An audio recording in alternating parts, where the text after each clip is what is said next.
It was 2015. My little sister and I, along with a few of her friends, were going camping in a forest in Maine. I couldn't tell you the name of it. She wanted me to go because I'm older and more experienced with camping. But was it weird camping with a bunch of 14-year-old girls? Yes. I won't share my sister's name, but her friends were Casey, Barbara, and Lexi. My sister insisted I slept in a separate tent than her and her friends, and I was okay with that. So we brought 2 tents. Along with that, I packed the usual camping supplies, food, water tools, and in my case, a rifle. I always take a gun with me while camping just because I'm a paranoid guy, and I always want to feel protected while in the middle of the woods at night. After a pretty long day, I helped the girls set up their tents. And then I worked on mine alone as they were all sitting in there as gossiping or talking about whatever 14-year-old girls talk about.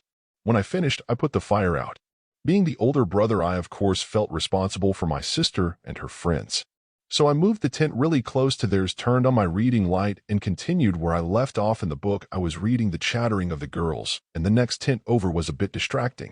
At one point I heard them talking about a certain boy. Then the conversation switched to Snapchat. I heard Casey mention that she didn't have Lexi on Snapchat and asked for her username. I really didn't mean to eavesdrop, but they were speaking pretty loud. Lexi gave Casey her snap. And about 5 to 10 minutes later, Lexi mentioned in a confused voice that some random person added her on Snapchat. I raised my head from my book a bit as my interest in what was being said suddenly increased. The other girls told Lexi to add the person to see who it was. A few seconds later, they were going on about how the person's Snapchat score was so low, only like 7. I was really paying attention now. Apparently the person sent a message saying, "Hi, send me a pic." And then the 4 of them left. At this moment they were kind of whispering and giggling, so I couldn't really hear what was said. But after they all erupted in laughter, I could only guess they sent some kind of funny picture. After more silence, I got chills when I heard all of them scream. I grabbed my gun and ran outside to their tent. My sister screamed, but there's someone outside of the tent. I shot the gun into the air 3 times as a warning, yelling into the woods at the same time. I then crawled into their tent where my sister hugged me. I of course asked what happens, pretending like I didn't already know half of it from listening to their conversation, and they explained everything. Lexi added the random person back, who then sent her the message mentioned earlier. As I suspected, she sent back an ugly group shot with her friends. The person then sent back a picture in response. There was a selfie picture of what they described as an old creepy dude, smiling at the camera standing right in front of their tents. It gave me chills right down to the bone listening to their story. I was freaked out myself. They all wanted me to sleep in the tent with them that night, so I did. The next morning, we cut the trip short and went straight for the car. What could have been a great weekend memory with my sister turned into the biggest nightmare of both of our lives. I just recently got into the whole Snapchat thing. My friends urged me to get it since everyone else my age has one. I got into the groove of it pretty quickly. And within a week, my score was already 1,000. In one day, while shopping, I took a picture of a pair of shoes that I knew one of my friends really liked and sent it to her on Snapchat. She opened it after a few minutes but didn't reply back. I sent her a chat asking, "What do you think?" She opened this one much quicker but didn't reply. I put on a sad face and took a selfie capturing the picture. "What's up? Why aren't you answering?" and sent it. She opened it immediately, this time replying in the chat. "Where are you?" I responded saying home. Her bitmoji was appearing in the chat indicating she had the chat box opened. She replied saying, "Where is home?" I said, "What do you mean?" Then she said, "Add, what is your address?" It was at that moment I knew something was up. I closed the chat box and drove over to my friend's house. Apparently she had lost her phone the previous day. She explained everything to me. I left after talking for a few minutes to go home. I pulled up to my house and, becoming a bit paranoid now, just looked around to make sure I wasn't followed or anything.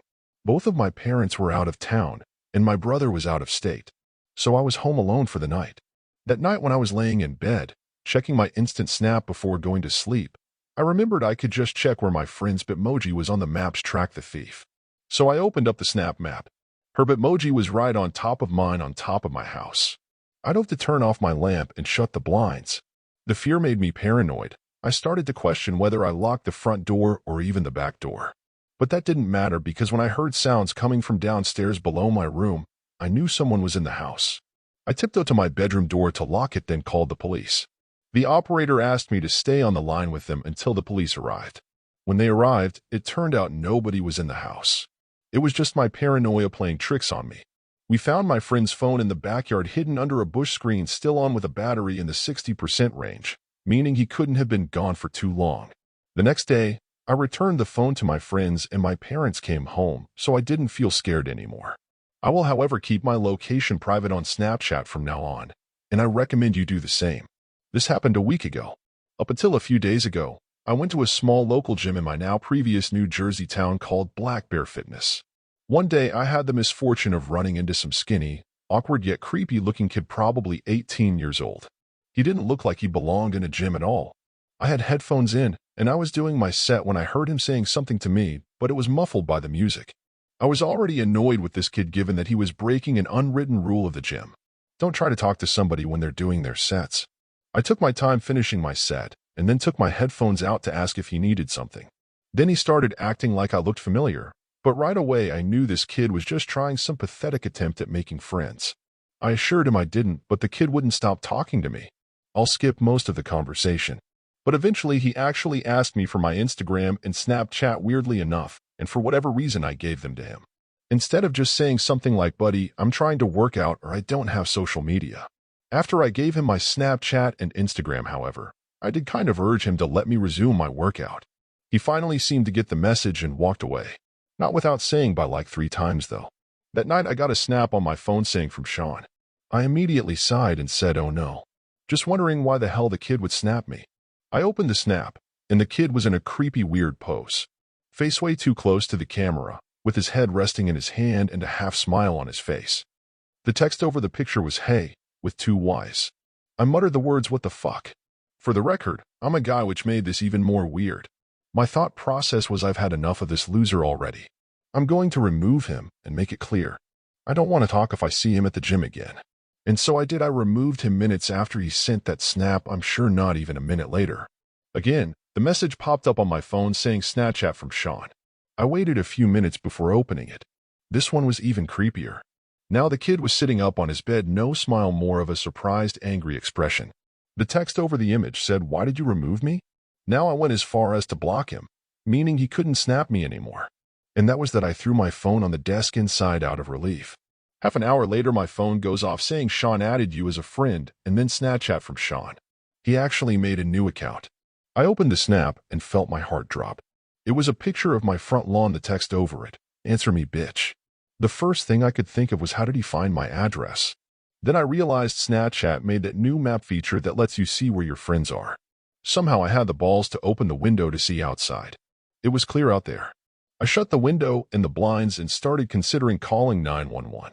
It was the sound of taps on the window. I took a deep breath, and with one swift motion, I pulled up the blind and the window at the same time and pulled the kid into my room by his neck. I punched him in the face a few times before he was out cold. Now I called 911. By the time they arrived, he was awake, cursing me out, promising he'd be back and kill me. The cops heard it all. I didn't even have to make a case. The kid was an idiot. Luckily, the timing of this worked out well because I just moved a couple days ago out of state. Only thing that worries me, I don't want to have to make a new Snapchat account. But anytime somebody new adds me on the app, I'll never know if it's secretly that Sean kid again.